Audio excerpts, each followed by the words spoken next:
Welcome back. More than 50,000 mine workers were laid off in the period between 2012 and 2015. How can South Africa save jobs in the mining industry? My guest today is AMCU President Joseph Mathunjwa. Mr. Mathunjwa, welcome to the show, and thanks so much for doing this for us. What is your assessment of Gwede Mantashe's performance so far in office? Thank you. Firstly, let me take 1 second of your time to pass my condolences on behalf of AMCU to the Madiba and Madigizela family for the passing of Umama Owini. So tell me about Gwede Mantashe. He's been in office since February 26. He's met people in the mining industry. Have you been invited? What's your assessment of how he's tackling things since he came in? I think it's still early to make some prejudgment about his performance, because I think now he's entangled with the mining charter, and there was a blow whereby the court judged in favor of the Chamber of Mine. So therefore it is quite difficult, and also we had 6 workers who were bent down at Modikwe Platinum, of which I think he was very busy around those issues. Did you, before the judgment came through last week, he held some meetings with the chamber, with some mining unions? Were you part of those talks? Are you happy with how those talks went? We're not part of those talks. We don't remember being invited timeously to attend those talks. Were you invited, or were you not invited? As far as I know, we're not invited. You never received a letter from the minister? As far as I know, I haven't. Until I left the office on that particular Friday, I haven't left. Is this the kind of inclusive strategy you had expected to get from the minister? I think the minister should learn from the past, from the previous ministers, how they embrace. In particular, Ramatlodi, he was embracing every trade union, of which is what is expected of him, as he's got a very rich background of the mining and also being a leader, ex-leader of the trade unions. You and Gwede Mantashe have a history. He was in the NUM when you started AMCU. Many have written that he allegedly was responsible for your departure. Can you rise above those previous past enmity, if you will, to work together? The fact that he didn't invite you, is this sinister? No. We've long passed that one. I mean, we are focusing on how to assist in building the industry where we can. It was not personal for me. It was just an organizational change that was happening. AMCU is above board. I mean, no one can doubt that AMCU exists in South Africa. He didn't invite you to a meeting between trade unions and the Chamber of Mines. Your trade union cannot be ignored, as you say. It is a big chunk of the mining industry.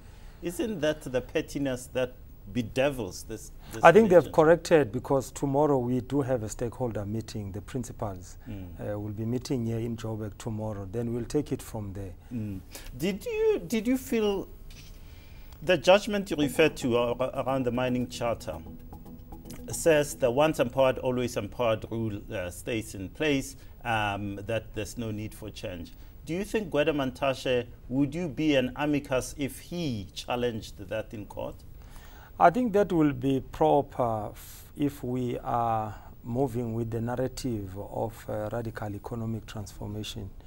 He has to be supported, because this once empowered and always empowered, if I phrase it correctly, it's a neoliberal principle or narrative that it won't transform the economy. It will only deal with the individuals, but the communities and the people at large will never benefit out of such arrangement. But if I buy into Mathunjwa mine, I get my 30% or 26% as it is, and then I sell in just 2 years' time, the company has now to fund another BEE deal and so forth.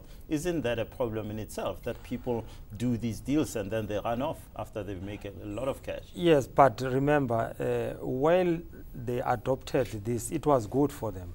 But now, if we are saying these minerals belongs to the people, so it cannot be an individual approach whereby you give only one person and represent the majority of the people of South Africa. So that's why we are saying it's kind of a neoliberal kind of an approach, which it doesn't transform the economy at large. So therefore, it has to be challenged. Why are you opposed to Minister Hadebe, the new energy minister, signing those independent power producers deals? When I look at the facts, 60,000 jobs will be created. Surely this is good for South Africa to produce clean energy. I don't know how we'd ever, because I must believe that we are still operating within gear. You remember gear? Mm-hmm. So gear never encourage the expenditure should come from the state. It's something that regulate the what we call it, the fiscal they call it, is it a fiscal, to manage the fiscal, I mean, so to say. Yes. Yes. So it doesn't, and also it encourages liberalization, I mean, of the economy. It also encourages the free trade, of which is not good, and also limit the government expenditure. So all those things, it's so critical. This new renewable energy, where will all this mechanism be built? It will be built abroad. It will never create any jobs here.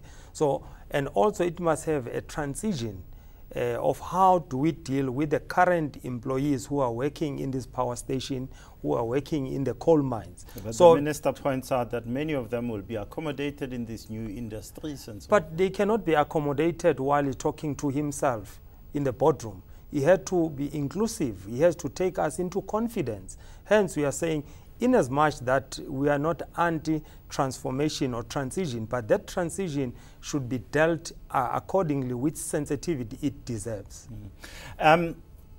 There have been reports, there's a court case going on in the Northwest right now where there have been allegations that you yourself in AMCU are protecting corrupt leaders. I want to talk particularly about the 11 murder cases, murder and attempted murder cases reported around the Northwest of AMCU members or AMCU officials last year. Is AMCU divided, particularly in the Northwest? No, I think you are in the better position because that was your station or your media company, which is ENCA, who was traveling to Eastern Cape interviewing people behind closed doors, saying that they are running away because they are being targeted. And then AMCU instituted an investigation because we saw the lack from the SAPS. We appointed Paul O'Sullivan with other private investigators. When people are arrested, we are never called back to say, yes, indeed, it was not AMCU. So those people, they left AMCU. I think this matter is sub judice, but however, it was, put before the court that these people, they've joined NUM, they were members of NUM. So the issue of AMCU is fighting among itself is neither here or there. These were claims made in court last week, but on the 29th of March. But you listen to the claims, but from the side of the magistrate, when he was posing the question to them, to say, if it's such, why are you a member of NUM? So you're saying, AMCU, your hands are clean? Our hands are clean. How can I institute a private investigation, a person of Paul O'Sullivan, if we knew that our hands were dirty? And after we instituted such, and we put 200,000, of which we said any person who will give any information that will lead to the arrest. And I even said to Paul Sullivan, you must start with me. Don't start outside. Start with me as a president of AMCU. What did Paul Sullivan find in his report to you? So I'm not in the position to divulge that, but there was such a progress. That's why you see some arrests that are taking place. Why not? Why won't you it's quite sub judice. Okay. There's a real issue, a big issue. I have only 20 seconds for you. What should we do about mine safety as mine workers continue to die in mines and it doesn't seem to stop? Yeah, I think here in South Africa, we are much inclined with compensation.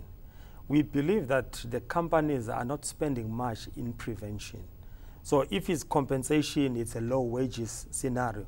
Like for instance, the Beatrix mine, whereby 1,300 workers were trapped underground. Later we find out that the generators that's supposed to be on standby when there is a power failure should be the one that taking over to lift, the lift from underground were not working. It shows clear that the investment part of safety is not really up to scratch, because from the day they regulated such was because of the about 8 workers who died in 2001 based on the fire in Beatrix. So therefore the companies are not spending enough on prevention. They prefer to compensate because it's low salaries. Joseph Mathunjwa, thanks so much for your time, and good luck with the minister, the charter, all these issues, and negotiations in the coal sector too. In the coal sector. After the break, our winner and loser of the week. Stay with us.